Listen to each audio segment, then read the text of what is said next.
So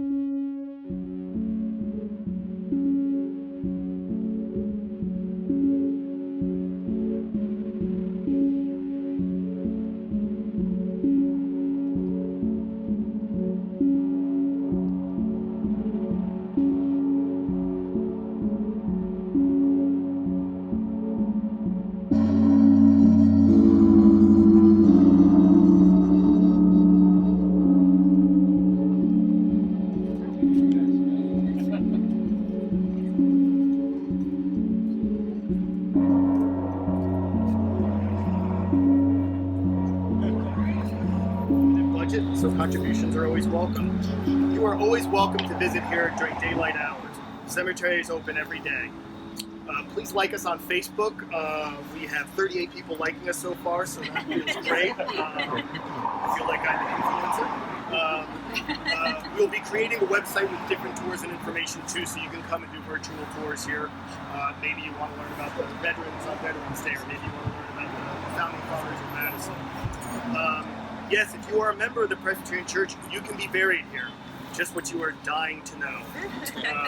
We have cemetery work days where volunteers can help us preserve and protect the important historic site. I saw today a tombstone that had fallen over. We've got to get it up, even if we just dig a trench and have it standing upright before the wintertime so it doesn't deteriorate. Some tour rules, which are in your email. Please stay together. The tour should take about 50 minutes. Silence your cell phones. No photographs. Use your flashlights when we ask you to, but turn them off when we ask you to. Be respectful. The cemetery is a sacred, holy, and historic place. Mind the flames. Do not play with the torches. We do have a fireman here. He'll yell at you. Screaming is allowed and encouraged at certain times, but please be quiet when we're talking. See a guide if you need to leave. The stories and facts mentioned here tonight have been researched and are believed to be 100% true. Thanks for coming, and we hope you have a chat. This cemetery is broken up into 3 sections. People that are buried in the 1900s are down here, 1800s in the middle, 1700s at the top. There are famous people buried here in the cemetery, and tonight you're going to meet some of them. Be nice to these ghosts, or they will haunt you even worse than you. Okay, I almost overshot the mark, you guys. Everybody come over here. We're going to walk across this way. Come right across here. Use your flashlights. Here lies the body of George Yeaman, the first spirit we will call back from the grave today. We need your help. We need you to shout loud so he can hear us. Repeat after me. Arise, George Yeaman, arise. Arise, George Yeaman, arise. Again. Arise, George Yeaman, arise. Quiet. Hear something. Hey! Someone dare call me?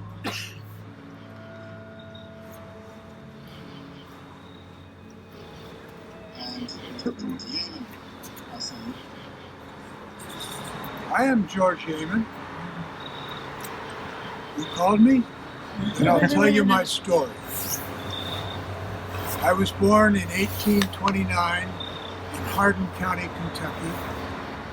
I studied law, and at the age of 32 was elected to the Kentucky House of Representatives. The next year, 1862, I was elected to the United States Congress. My bid for re-election was unsuccessful in 1864, but I did serve during the Civil War. My last day in Congress was March 3rd, 1865. In January 1865, President Lincoln was working to pass the 13th Amendment to the United States Constitution. That amendment was to abolish slavery. Because I was a swing vote, he lobbied me really hard. He invited me to the White House, and he said, "I hope God is on my side. But George, I have to have Kentucky.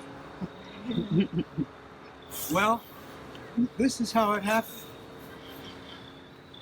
My vote was shown in the movie Lincoln that Steven Spielberg made a few years back.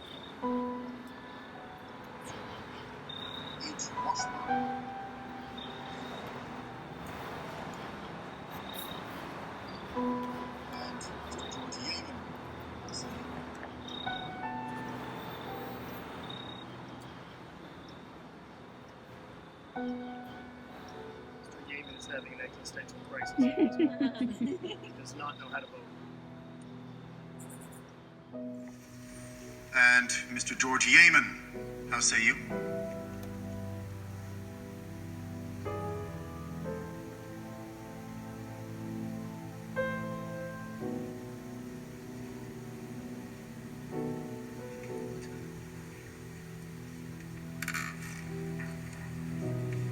Sorry, Mr. Yeaman, I didn't hear your vote. I said aye, Mr. McPherson.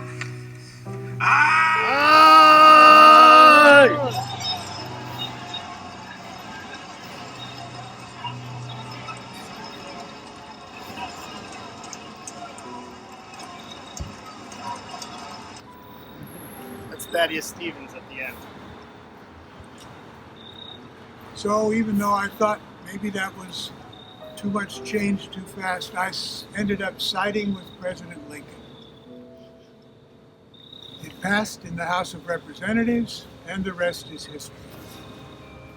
So you might wonder how I happened to end up in Madison, New Jersey. President Johnson, after the assassination of President Lincoln, appointed me to be minister to Denmark, where I served as a diplomat from 1865 to 1870. I then retired from government service and moved to New York City to practice law. I did that, I wrote a few books. Columbia University invited me to lecture on constitutional law, which was natural enough since I had voted to amend the Constitution. Back then, the train ran from New York to Madison. So my wife and I built a country home in this beautiful village. While living here, I got involved in some local projects. A few gentlemen and I started the Madison Golf Club. The first meeting for the club was held in my house on Green Avenue in 1896. And here's a picture of it.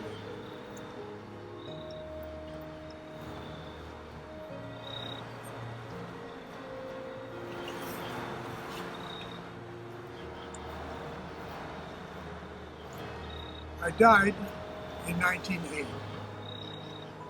12 years after the founding of the golf club, and 43 years after my important vote. Would you do me a favor? When you drive up Green Avenue, remember me when you pass number 60. And come and visit me. I'm buried right here. It's been nice meeting you folks.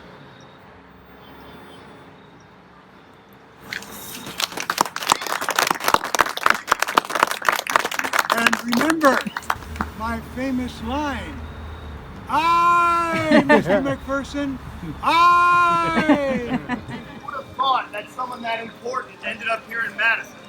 I think that's one of the most important tombstones we have here in the country.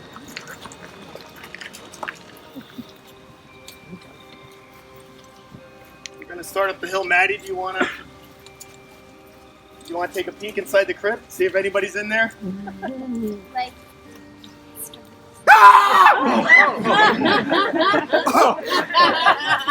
Clearing my throat, just clearing my throat. Please, follow me. Welcome everybody, I am Thomas Gibbons. I just want to take a moment to show you a very important grave marker from one of the most unlikely Civil War veterans that you're ever going to find. His name is Isaac Gordon, and what's so special about him is what it says on his grave marker. As a slave boy, he came to the Union Army near Washington, North Carolina, with information which was used in repulsing an attack. He later rendered service as a guide, and after the war, came to Madison, New Jersey with General Potter. Gordon befriended Colonel Edward Potter, who commanded a newly formed African-American regiment. Following the war, Potter brought Gordon back to Madison. Potter retired a gentleman farmer, and Isaac Gordon served as a coachman and servant until he died in 1917. He is one of the few African Americans buried in this cemetery. As I said, my name is Thomas Gibbons. I am not buried here, but my son is, and his entire family. We were pretty wealthy, as you can see. I don't think my son realized what a great spot that he picked out. He couldn't have possibly known to Stop and Shop at Jagger's was going to be within eye shot. I'm Thomas Gibbons. I was born in Georgia. My family owned a plantation. We had 100 slaves. We were on the side of the British. After the war was over, they took everything. In fact, we weren't even allowed to be citizens. It took us about 5 or 10 years to kind of get some of our wealth back. Eventually, I'm going to be a planter, plantation owner, lawyer, politician, and a businessman. My son is well known for other things. I am going to be the mayor of Savannah, Georgia. I am going to welcome George Washington in 1791 to our fair city. And in about 1801, I decide to move to Elizabethtown, New Jersey, where I rent a house. And I'm going to begin a business that is going to make me even wealthier. I am going to start a steamship company.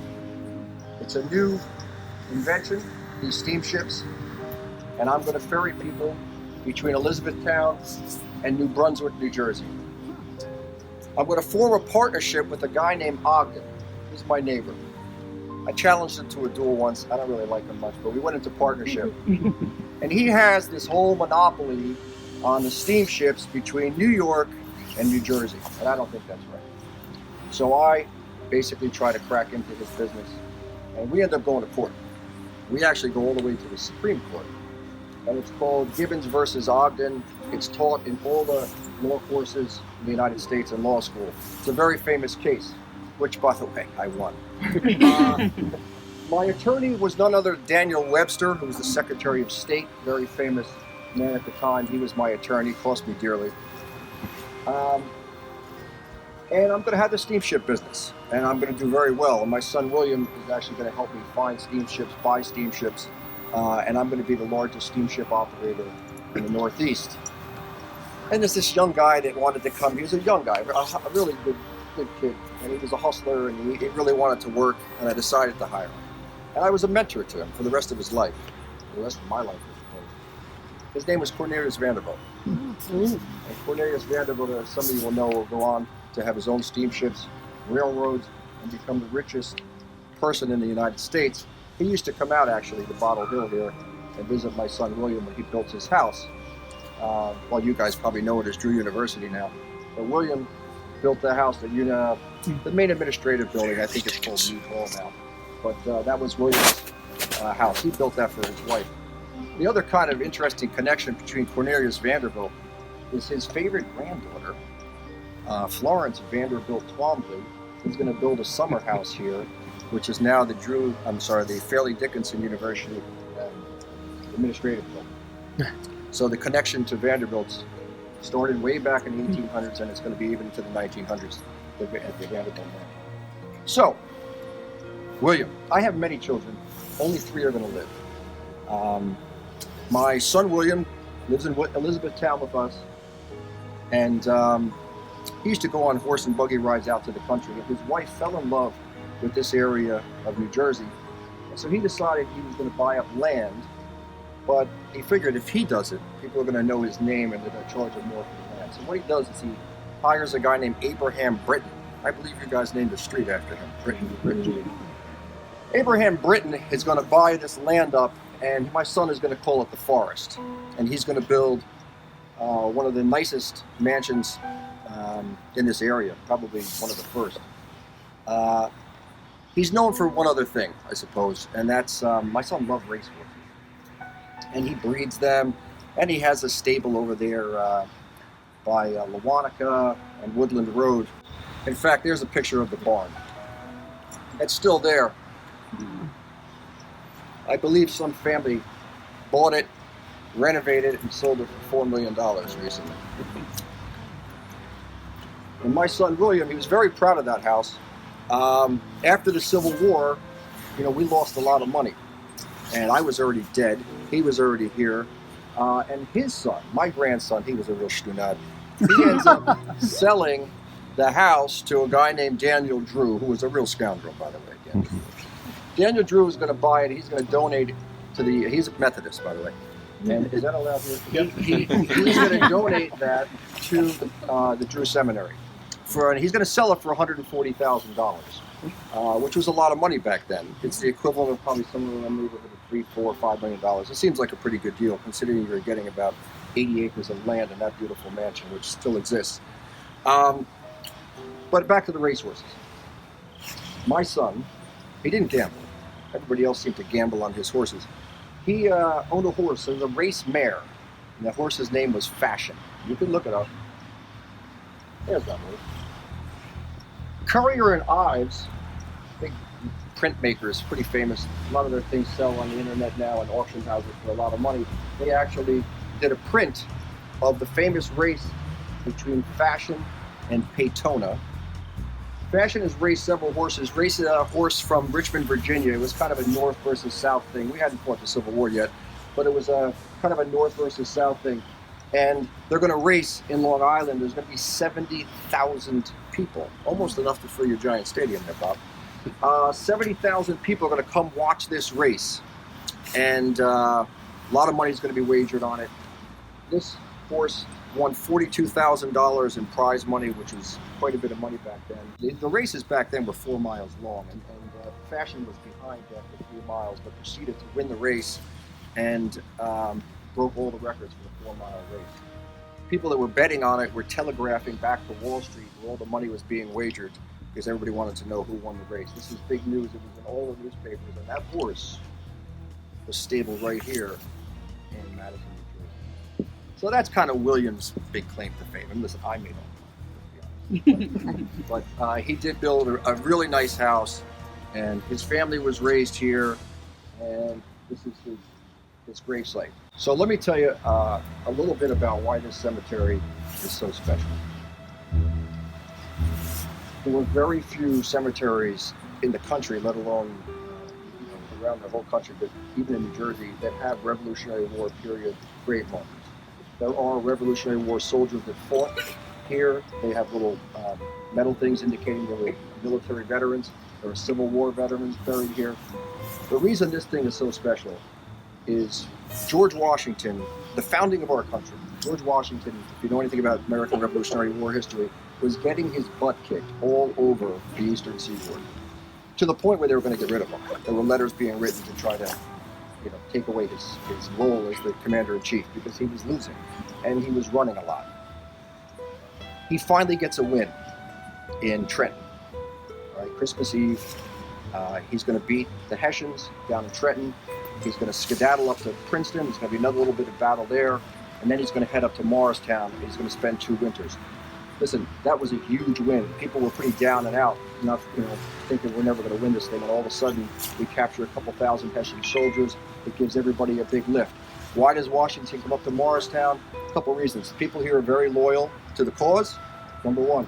Number two, the terrain. There's a lot of mountains and hills, great for shooting down on people, have the higher ground. And number three, a lot of the munitions, the weaponry and the bullets and stuff are going to be made west in Rockaway and those areas out there. So it was really an ideal place. 1777, 1780 are the 2 winters that Washington's going to spend right here in Morristown and Bottle Hill and, dare I say it, Chatham. Another minute. So what was pretty cool is the church that you're going to be hearing about in a moment was nothing fancy, and basically the soldiers didn't have a whole heck of a lot to do. They're stationed all over these, Madison, Chatham. The officers are in the houses that are here, and they are going to spend quite a bit of time in this church. And Washington, there's no doubt Washington would have been here as well. Not every week, but certainly would have been here.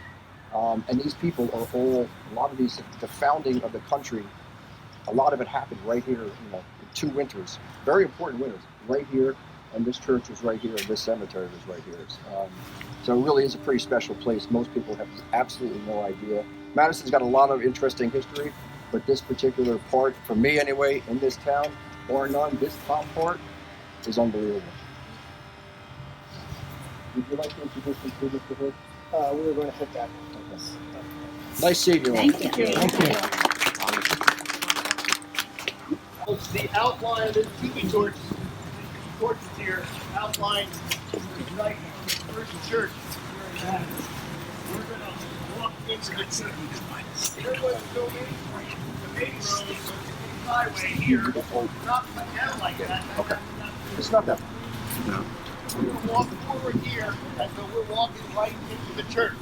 I want you to all walk this way and then file around both sides here, heading towards the plant.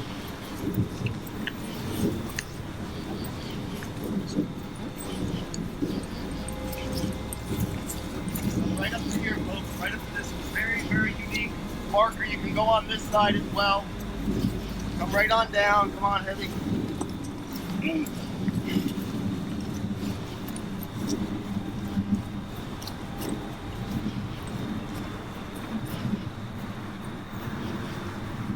So this is the very spot where the town of Madison really originated.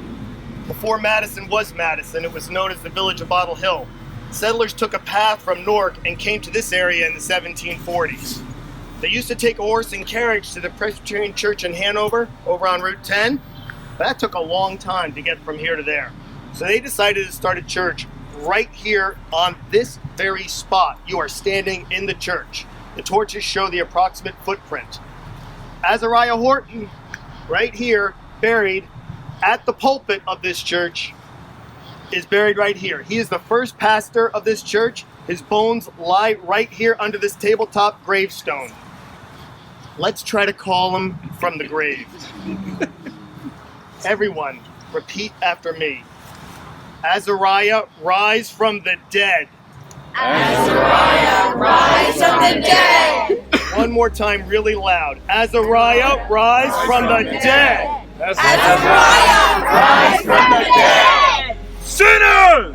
In the hands of an angry God! Repent! Oh, you okay? That's an entrance. I am now the nearly dead Azariah Horton. And I am buried right here. I graduated from Yale University, 1735 was our class. First pastor of the Presbyterian Church, known as Presbyterian South Hanover Meeting Society. 1747 was the year you stand in the old building footprint. 48 by 50 feet, erected right here on the top of the hill. I was called to be pastor by the Reverend Aaron Burr Sr. Sound familiar? The father of Vice President Aaron Burr, who shot Alexander Hamilton in a famous duel. I served the congregation for 25 years, and I buried most of these people around you. Retiring from the church, October 1776, just after the Declaration was signed. A few months later, 1777, General George Washington and his troops came to the area, crossing the Delaware, beating the British in the battles of Trenton and Princeton. It was an honor to have them here. Soon after the troops arrived, it was tragedy. A disease called smallpox broke out. The troops and the residents of Bottle Hill suffered. It was a terrible epidemic. So I came out of retirement to minister to the sick and the dying people. Smallpox is gruesome. It's a terrible way to die. It starts with a headache, then you think you have the flu, and then you start vomiting. Lots of vomit. Your entire body is covered with pus-filled lesions, disgusting pimples, even your tongue and your eyes. Your skin starts to peel off, and it is really painful. Some of your guides have pictures. Here's what it looks like. Nasty things. My face may have looked like this when I died.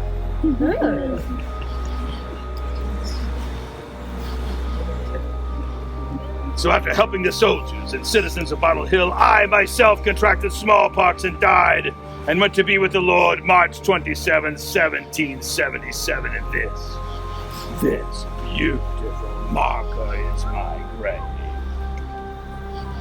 I wasn't a soldier in the war, but I'm considered a Revolutionary War veteran because of my service to General Washington. That's pretty cool. They placed me right behind the pulpit. You're standing about in the middle of it, right in front. Right here is the Lord's table. Welcome to the Lord's table. But I have to go. God bless you all. Don't forget me. Come and visit me anytime. I'm always here. Holy, holy, holy Lord God Almighty, merciful and mighty. Played by Pastor Scott Foster at the Presbyterian Church of Madison. Folks, come over here now. We're going to talk about a couple of really gruesome stories. Young children. These are pretty brutal. We're going to be some pretty brutal stories we're going to talk about here. It's going to get a little scarier. Come right here and face this tombstone right here. Come right into here. You're going to tell the story here. Right there. Come right up into here. Right up this way. Yep, you can come right down here too. Down by me. Bob's going to tell a story. Flashlights off. Next, we will hear about the murder of the Sayer family in Morristown, relatives of the folks buried right here. We will hear about their murderer, Antoine LeBlanc. LeBlanc was a French immigrant who arrived in New York in April of 1833.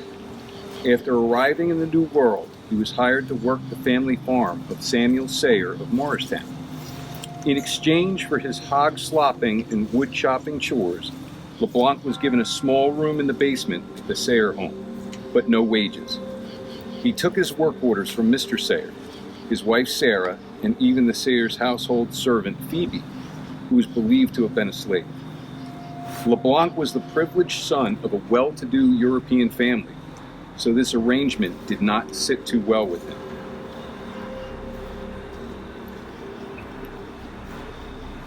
It was about 2 weeks after he first started his menial chores on the Sayer farm that LeBlanc decided he could no longer suffer the indignity. On the night of May 11th, LeBlanc returned to the Sayer house at about 10:30 p.m. after drinking at a local tavern. Faking distress, he summoned Samuel Sayer out to the stable, where LeBlanc proceeded to smash his employer's face with a shovel, splattering pieces of his brain all over his coat. The killer then repeated this ploy on Mrs. Sayer. After hiding the two bodies beneath the pile of manure, LeBlanc made his way back to the main house, where he found servant Phoebe asleep in her bedroom on the second floor. LeBlanc then caved in the unsuspecting girl's skull with a single blow from a club. After his murderous spree, LeBlanc stuffed household valuables into pillowcases and set off down the road to one of the Sayers' horses. In his haste to escape the scene, he unknowingly left a trail of stolen booty in the roadway.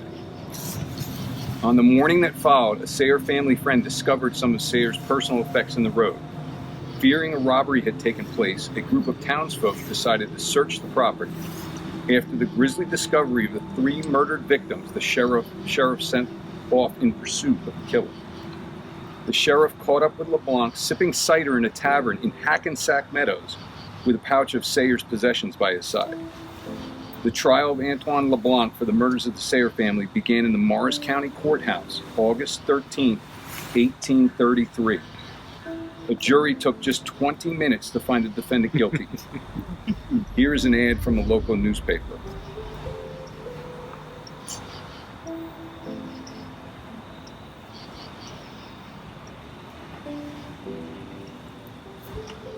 The next day, Judge Gabriel Ford handed down the sentence.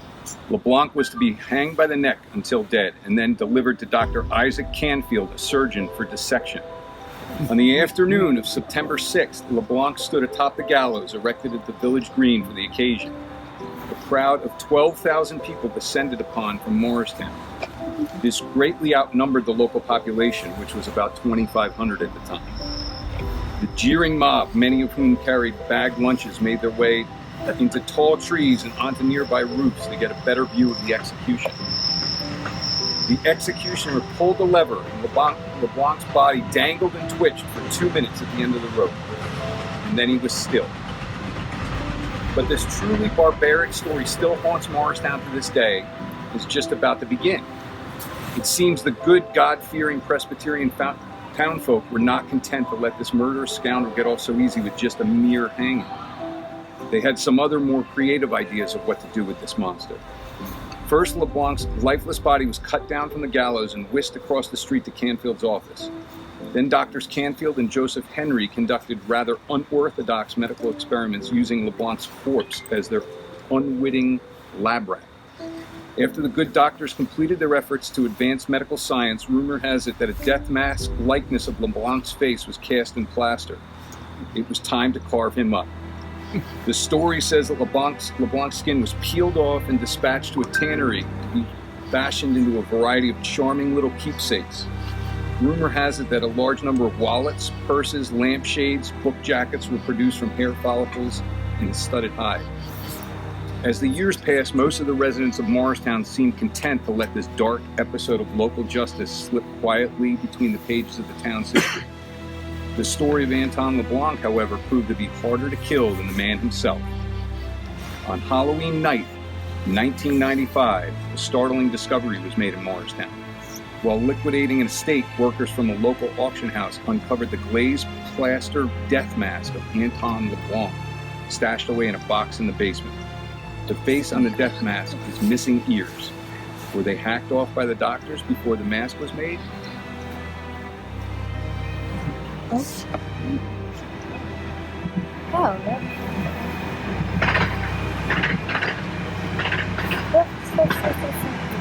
Soon after this grim discovery, a shriveled change purse made from what appeared to be human skin was found tucked away in the upstairs library of the same house. It was about 4.5 inches long and slicky green brownish in color. It folded over and a tongue flap fit neatly into a slot on top to close it. This was not the tough yet supple hide of a cow or a pig, which we are all familiar with, nor was it the shiny, rough and scaly skin of a reptile. This was a thin, frail skin that was cracked and withered. This was the flesh of a human being. An inscription in the change purse read, "A wallet made of human skin from Antoine LeBlanc."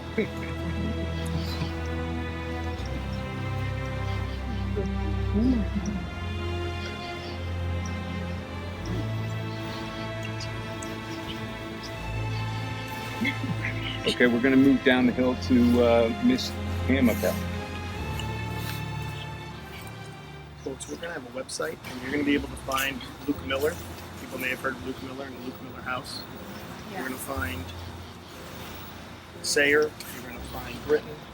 Mayor Albright, first mayor of Madison, who started the Madison Water Company.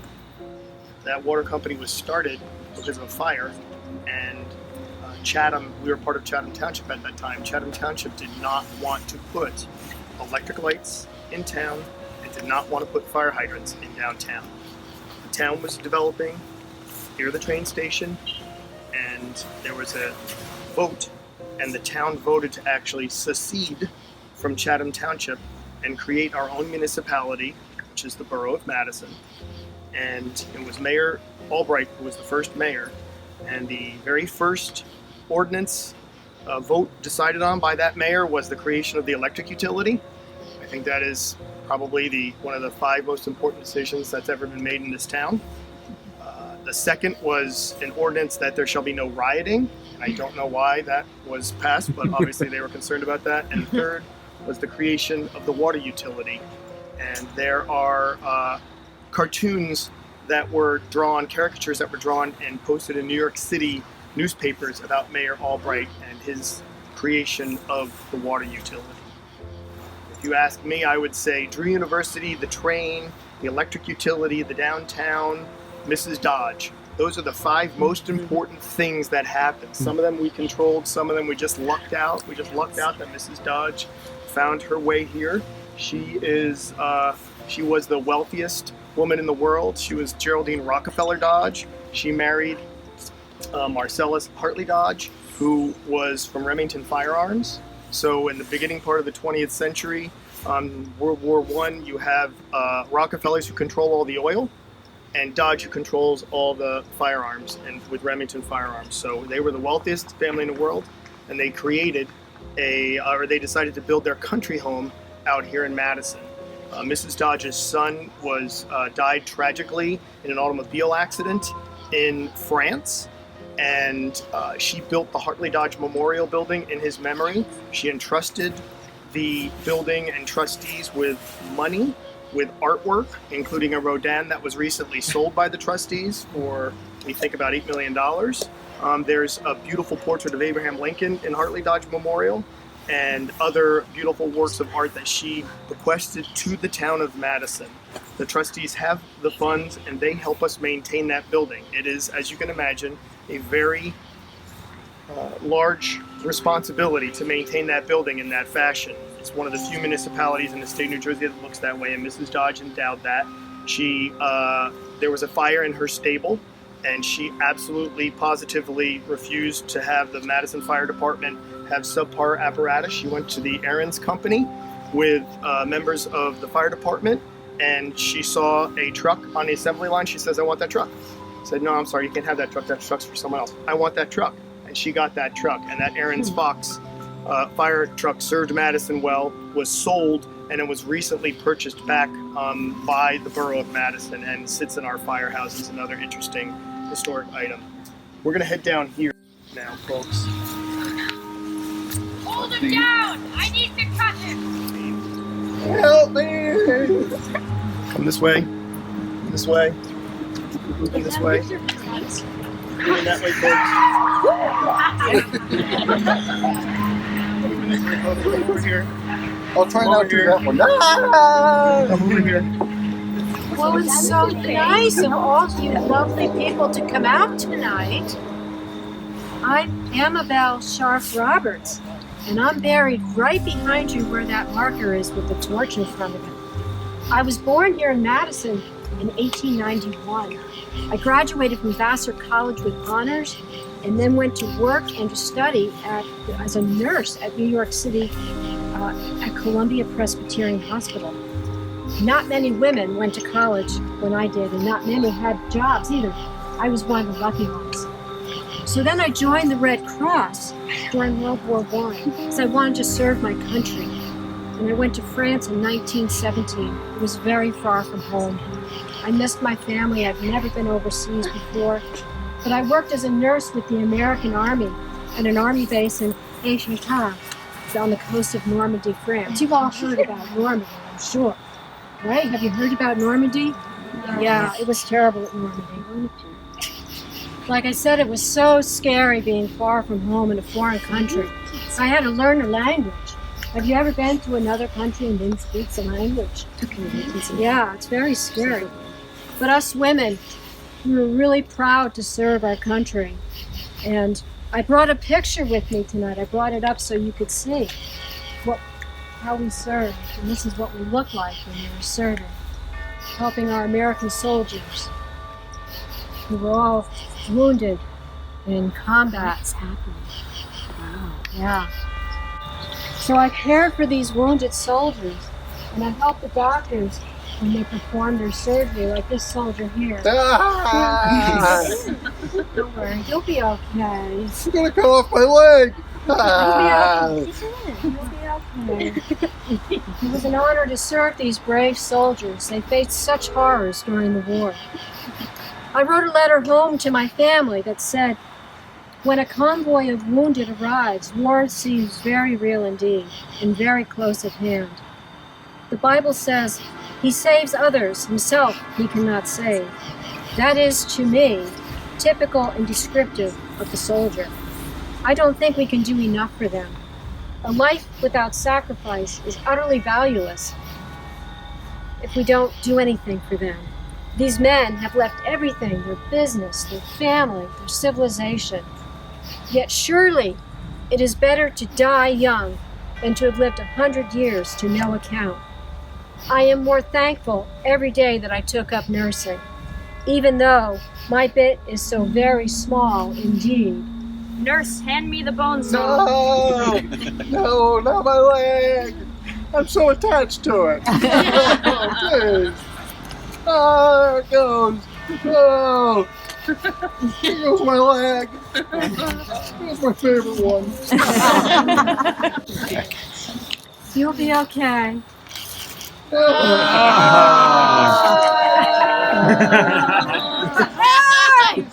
Oh my! It's Oh only a no! flesh wound. I got blood poisoning. Oh no, it's so scary. The chills. My heart beating so fast. I got red spots all over my face. I'm so confused. It's so scary. Help me! Help me! Oh. This is so scary. Oh. 3 days later, I died in France, 3,000 miles away from my home and my family. And then they held a parade in my honor. They walked down the main street, about 500 American and British soldiers. They followed my casket, and the mayor was there too. It was such an honor, such an honor.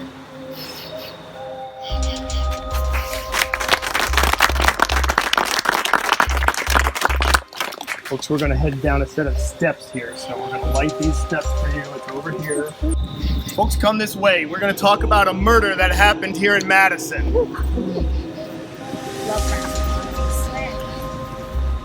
The person isn't buried here, but it's a gruesome story, and we think you should know it. I'm going to tell you the story of Jeanette Lawrence, a 12-year-old girl that lived on 142 Ridgedale Avenue, just a few houses down from where Madison High School stands today. She was a 7th grader in the Green Avenue School, a school that stood on the corner of Kings Road and Green Avenue. Here is a picture of Jeanette.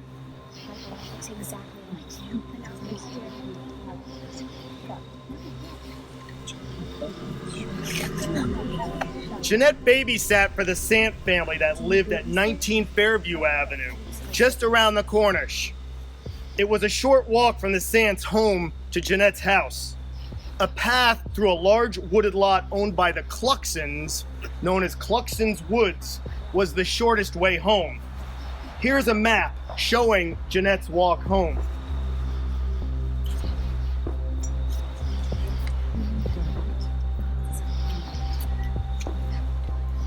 On October 7th, 1921 at 5:32 p.m., just as it got dark, 12-year-old Jeanette waved goodbye to Mrs. Sant and started her short walk back to her house. She never made it home. Her worried mother sent her son to see if Jeanette had left the Sant's house. Finding that she had, a general alarm was sounded and many neighbors searched for Jeanette. 2 Boy Scouts discovered Jeanette's dead body in the Cluxon Woods.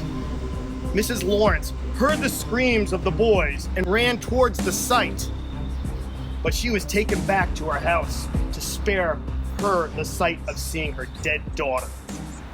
You see, Jeanette had been brutally murdered and mutilated.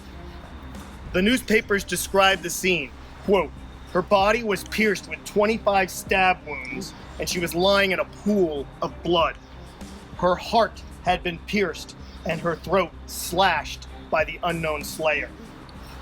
In addition to stab wounds, there were signs of sexual assault.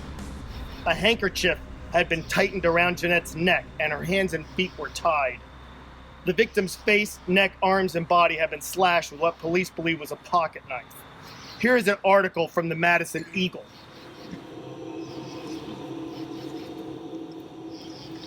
It reads, brutal murder of 12-year-old last night. Mutilated body of Jeanette Lawrence found at 7:30 p.m. in Cluxon Woods. Believed girl was also assaulted. A reward for $1,000 was offered by Madison Mayor and Council for the arrest and conviction of Jeanette's murder. Local suspicion immediately centered on Francis Cluxon III, a 14-year-old son of the Cluxon winery family, where the murder body was found. He was a troubled teen that was expelled from St. Vincent's parochial school because his abnormal behavior made him too difficult for the nuns to handle. But police, for some reason, focused on a local greenhouse worker. The worker was arrested, a trial was held, and the worker was found innocent. 8 months after the murder, Francis Cluxon III was finally arrested. Cluxon's trial was held in Morristown Courthouse, the same building where Anton LeBlanc was tried and convicted. All the locals thought Cluxon was guilty.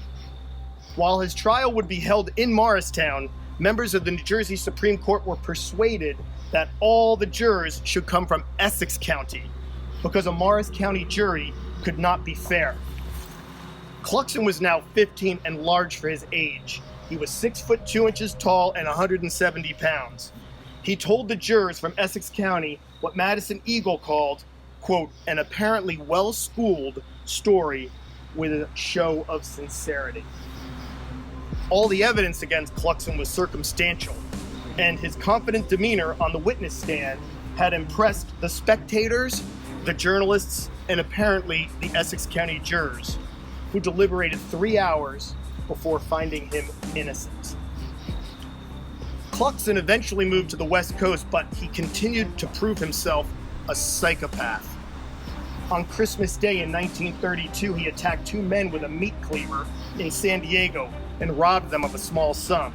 Both men were badly hurt but survived. Cluxon was fined $50. In June 1933, he shot and killed a neighbor in San Diego.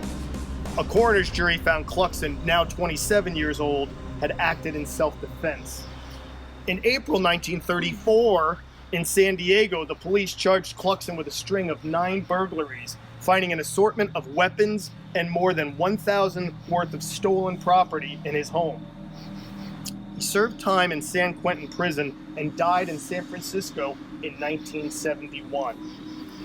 As for Jeanette, over the years, people have reported seeing a ghost of a little girl walking down Fairview Avenue. Perhaps it's Jeanette making her faithful trip home. Keep an eye out for poor Jeanette the next time you drive down that road.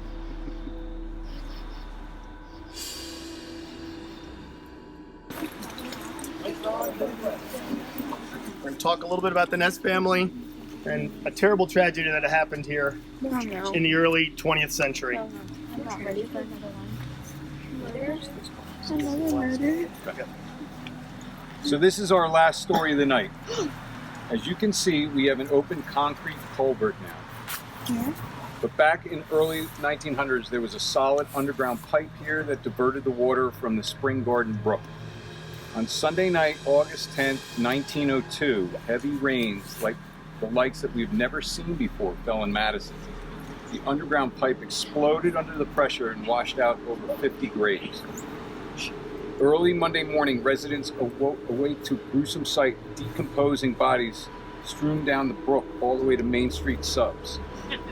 Residents had to wade through the floodwaters to retrieve rotting corpses that separated from their coffins. We are standing in the spot where this photo was taken. The tombstone marks the site. There's a tombstone right over there.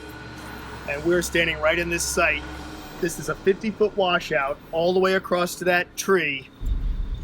You can see there's almost no graves here now because of it, and you can see the casket lying there. The dead bodies have been retrieved before this photo was taken. What year was that? 1902.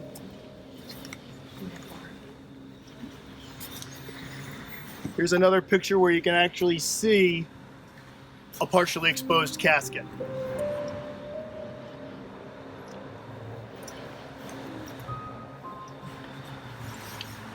Dugald McDougall, a worker that was helping clean up the site, reported to have heard an awful hair-raising noise. He discovered a decomposing corpse caught in the bushes in an upright position. What they actually heard was the wind whistling as it blew through the throat of the deceased. McDougall was quoted as saying, "I never heard a sound like it before or since." Some bodies were never found. Some people said the bodies had washed all the way down into Chatham and then into the Passaic River. Here are some photos, additional photos.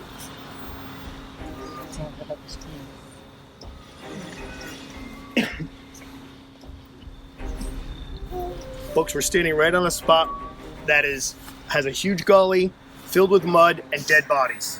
What? Partially dead bodies, all strewn throughout. What? One of the saddest stories was that of Mr. Neese, the village baker. His one daughter was set to be buried next to her sister, but after the storm, the remains of the buried daughter were washed away. We are standing next to the family marker. Here's the marker right here, folks. This is the Neese family marker right here. Mayor Albright visited the scene early Monday morning, ordered the Madison Board of Health to take charge of the operation and ensure the disinfectant and burial of the bodies. The horrible scene was widely reported, including the New York Daily Tribune. And here's a newspaper clipping.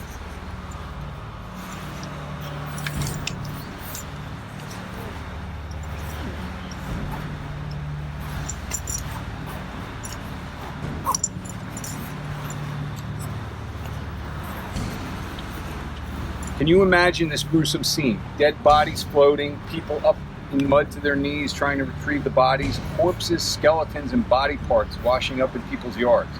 Many of the remains could not be identified. So we will end the tour with a joke. Why do you bury lawyers and politicians 30 feet under? Why? Because deep down, they're really good people. Thanks for coming, folks. Like us on the Facebook page, and donations are welcome.